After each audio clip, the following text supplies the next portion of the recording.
العلم نور، العلم نور، العلم نور، العلم نور. The knowledge is light, the knowledge is light, the knowledge is light, the knowledge is light. بسم اللہ الرحمن الرحیم. الحمد للہ رب العالمین والصلاة والسلام علی سید الانبیاء والمرسلین. السلام علیکم ورحمۃ اللہ وبرکاتہ. میں ہوں اللہ بخش فاروقی اور آپ دیکھ رہے ہیں Farooqui online YouTube channel. یہاں ہم سیکھ رہے ہیں آسان دین کورس، اور آج اس کا لیکچر نمبر 25 ہے، اور ہم سیکھیں گے غسل میت کا آسان طریقہ. سب سے پہلے وہ کام سنتے ہیں جو ہم نے کرنے ہیں. میت کو نہلانا یہ فرض کفایہ ہے. اگر چند لوگوں نے مل کے یہ کام کر لیا تو سب بری و ذمہ ہو جائیں گے. اگر کسی ایک نے بھی میت کو غسل نہیں دیا ہے تو پھر سب گناہ گار ہوں گے. یہ بہت نیکی کا کام ہے، یہ ہم سب کو کرنا چاہیے. غسل میت کا طریقہ بتانے کا مقصد بھی یہی ہے کہ ہم اس طریقہ کار کو سنیں، سیکھیں، سمجھیں، اور اس کے بعد جو ہے کہیں پہ بھی اس کا موقع مل سکتا ہے، اپنے رشتہ داروں میں، ہمسایوں میں، کہیں بھی اچانک کسی کی موت ہو جاتی ہے تو پریشان ہوتے ہیں لوگ کہ اب اس کو غسل کیسے دیا جائے. تو آج کے اس لیکچر میں ہم غسل میت کا آسان طریقہ جو ہے وہ سنیں گے. میت کے غسل کے لیے کچھ ضروری چیزیں ہوتی ہیں، اور آج کل بنا بنایا جو کفن ملتا ہے باکس میں پیک ہو کے، تو اس میں وہ سب چیزیں موجود ہوتی ہیں، جیسے ہاتھوں کے دستانے ہیں یا بنا بنایا کفن ہوتا ہے، اور جو ضروریات کی چیزیں ہیں وہ سب اس باکس میں موجود ہوتی ہیں. الحمدللہ دعوت اسلامی کے جو مکتبۃ المدینہ ہیں ان پر بھی یہ باکس مل جاتے ہیں. مرد کے لیے الگ ہے، عورت کے لیے الگ ہے، چھوٹے بچے اور بچی کے لیے الگ سے جو ہے وہ باکس مل جاتے ہیں. کفن باکس اس کا نام ہے. آپ رابطہ کر کے منگوا سکتے ہیں جس کو بھی ضرورت پڑے. جو تختہ غسل ہے اس کو 5 یا 7 بار خوشبو والی چیز سے اس کو دھونی دینی ہے، اس کے آس پاس خوشبو سلگانی ہے. میت کو جب تختے پہ لٹایا جائے گا تو جو اس کا ناف ہے اور گھٹنوں تک کا جو حصہ ہے یہ کسی کپڑے کے ساتھ اس حصے کو ڈھانپ دیا جائے گا. غسال جو ہے وہ ہاتھ پہ کپڑا لپیٹے گا، یا بنا بنایا کسی نے کفن لیا ہے تو اس میں دستانے ہوتے ہیں پلاسٹک کے، وہ ہاتھ پہ پہن کے سب سے پہلے اس میت کو جو ہے استنجا کروایا جائے گا. استنجا کروانے کے بعد اس کو جیسے ہم نماز کا وضو کرتے ہیں ویسا اس میت کو بھی غسل سے پہلے وضو کروایا جائے گا. مگر اس کے وضو میں کلی جب کروائیں گے تو منہ میں پانی نہیں ڈالنا، روئی ہوگی اور وہ روئی بھگو کے اس کے دانتوں پہ اور اس کے ہونٹوں پہ پھیرنی ہے.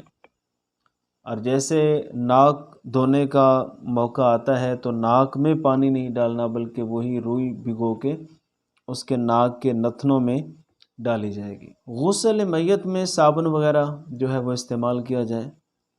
دائیں کروٹ پہ پہلے لٹا کے اس کو جو ہے نیچے پانی بہایا جائے، پھر بائیں کروٹ پہ میت کو لٹا کے پانی بہایا جائے. 1 مرتبہ پورے جسم پہ پانی بہانا فرض ہے، اور 3 مرتبہ سنت ہے. جیسے عام مردوں کا غسل، لوگوں کا، انسانوں کا جیسے غسل ہوتا ہے ویسے ہی اس میت کا بھی غسل ہوگا. ایک اس میں فرض ہے، پورے جسم پہ پانی بہانا ہے، اور 3 مرتبہ بہانا یہ سنت۔ نہلانے والا یعنی غسال اگر کوئی اس کا اپنا رشتہ دار ہے تو بہت اچھی بات ہے، مرد کو اور عورت کو نہلائے، بیوی اپنے شوہر کو غسل دے سکتی ہے۔ عورت کو کوئی غسل دینے والا نہیں ہے، صرف مرد ہی ہیں اور کوئی عورت نہیں ہے، تو پھر اس کو تیمم کروایا جائے گا، مگر ہاتھ پہ کپڑا وغیرہ لپیٹ کے اس کا تیمم جو ہے وہ کروایا جائے گا۔ اور اگر اس کا کوئی محرم ہے، اس کا کوئی بیٹا ہے، تو وہ بغیر کپڑے کے بھی تیمم اس کو کروا سکتے ہیں۔ غسل کے وقت وہاں زیادہ لوگوں کا جمع کرنا یہ ضروری نہیں ہے، چند لوگ ہوں یا وہ جو پانی بھر کے دے رہے ہیں ضرورت کے 3 یا 4 آدمی، تو یہ غسل میت کے لیے کافی ہیں۔ اور جہاں غسل دیا جا رہا ہے میت کو، وہاں بہتر ہے کہ کوئی کپڑے کے ساتھ مناسب پردہ کر لیا جائے۔ غسل کے بعد جو ہے میت کے دونوں ہاتھ جو ہے وہ سیدھے رکھیں جائیں۔ وہ کام ہیں جو غسل میں نہیں کرنے، جس طرح ابھی میں نے پہلے بھی بیان کیا ہے، جیسے کلی زندوں کو جس طرح حکم ہے کرنے کا اور ناک میں پانی ڈالنا، اس طرح مردوں کے لیے وہ ضروری نہیں ہے کہ ان کے ناک میں پانی ڈالا جائے یا ان کے منہ میں پانی ڈال کے ان کی کلی کروائی جائے، کیونکہ ان میں تو روح ہی نہیں ہے، تو پانی کو وہ ہلا نہیں سکیں گے۔ جو غسل دے رہا ہے وہی جو کرے گا، یعنی روئی بھگو کے اس کے دانتوں پہ پھیرنی ہے، اس کے ناک میں پھیرنی ہے، تو اس طرح سے کرنا ہے، اس کے منہ میں اور ناک میں پانی نہیں ڈالنا ہے۔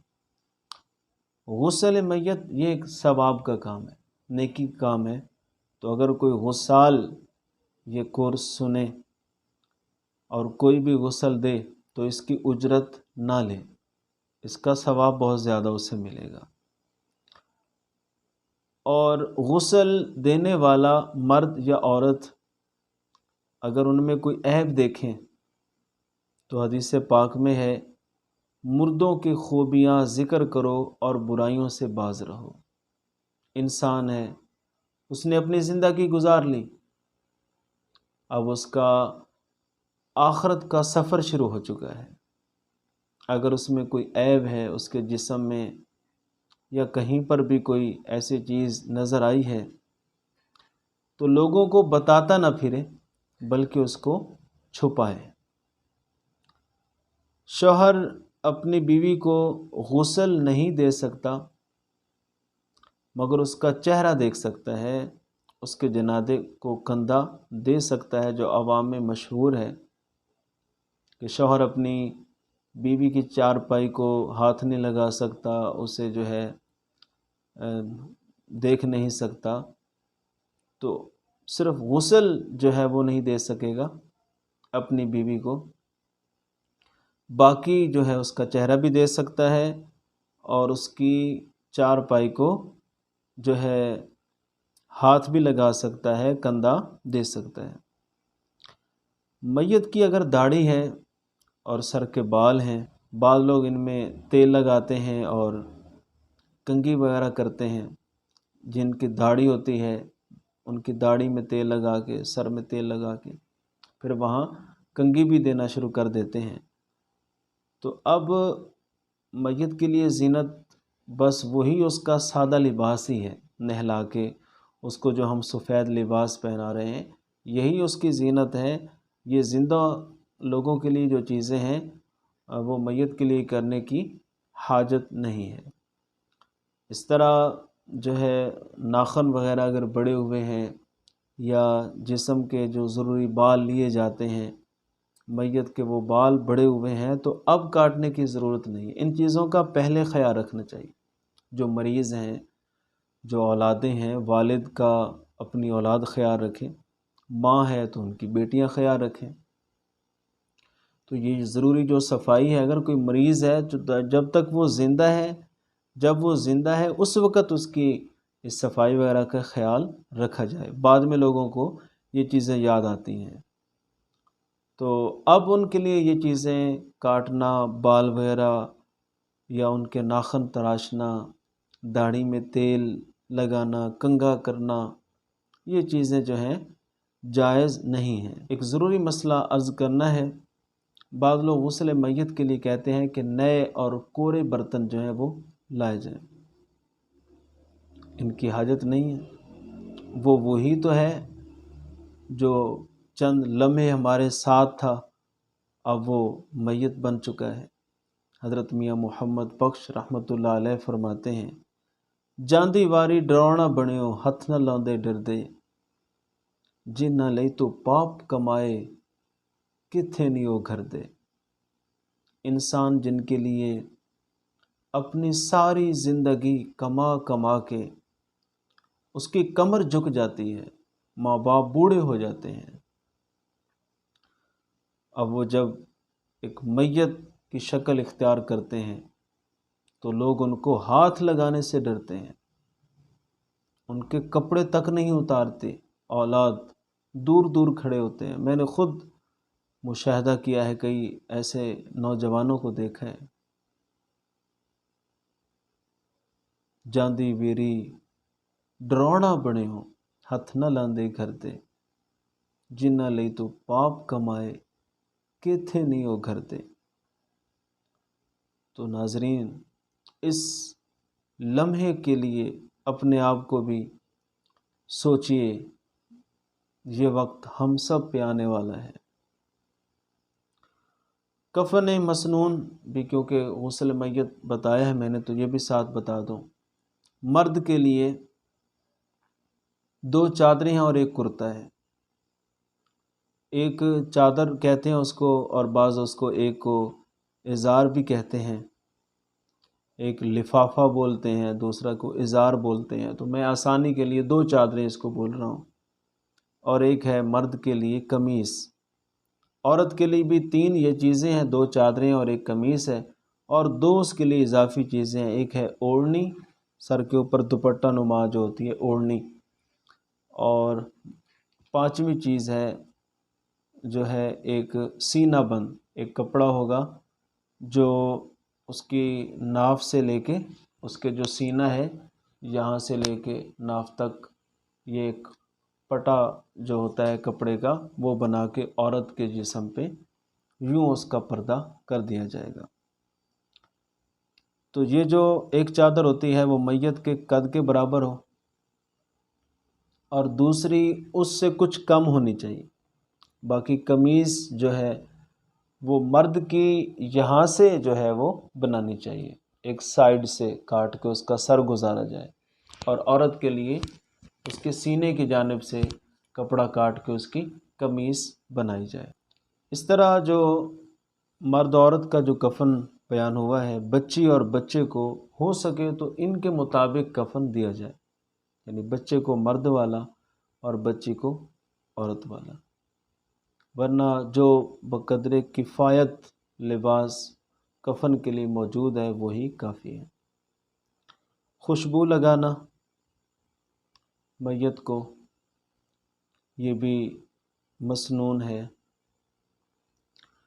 اور 4 لوگ جنازہ کو اٹھائیں، یہ اس کا اعزاز ہے، اس نے جو کچھ کیا ہے، اللہ کے فرائض چھوڑے ہیں، واجبات چھوڑے ہیں، مگر انسان تیرا اعزاز کہ تجھے لوگ اپنے کندھوں پہ اٹھا کے لے کے جا رہے ہیں، اور روایات میں آتا ہے کہ 40 قدم جو اٹھا کے چلے گا اللہ اس کے 40 کبیرہ گناہ معاف فرما دے گا، اور ایک روایت میں ہے کہ اس کی حتمی مغفرت ہو جائے گی۔